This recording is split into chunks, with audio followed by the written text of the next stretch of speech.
கர்த்தருடைய பரிசுத்தம் மகிமைப்படுவதாக. தேவன் இன்றைக்கு நம்ம கொடுக்கிற ஒரு அழகான வசனம், கர்த்தராகிய ஆண்டவரே தேவரீர் அதை அறிவீர் என்றேன். ஹல்லேலூயா. இங்கே பாருங்கள், எசேக்கியேலை பார்த்து ஆண்டவர் நிறைய கேள்வி கேட்குறாரு. இந்த எலும்பெல்லாம் உயிரடையுமா, இதெல்லாம் நடக்குமா, இதெல்லாம் முடியுமா அப்படின்னு சொல்லி கேட்கும்போது அதுக்கு எசேக்கியேல் சொல்கிறாரு, ஆண்டவரே இது எல்லாத்தையும் யார் அறிவீர், நீர் மாத்திரம்தான் அறிவீர். நம்ம வாழ்க்கையில் கூட நிறைய நேரத்தில் பாருங்கள், சில காரியங்கள் நிறைய டவுட்ஸ்லாம் வரும்போது, ஐயோ இதெல்லாம் நடக்குமா நடக்காதா, ஆண்டவரே செய்வீங்களா செய்ய மாட்டீங்களான்னு.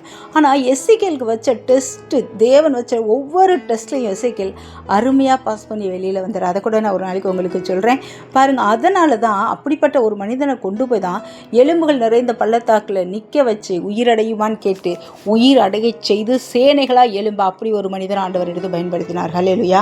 இன்றைக்கு உங்களை என்ன அப்படி பயன்படுத்தினார்? தேவனுக்கு கீழ்ப்படிங்க, அவரோட ஆசீர்வாதத்தை பெற்றுக்கொள்ளுங்க, அவரோடு கூட நடங்க. இயேசுவின் நாமத்தில் ஆமென்.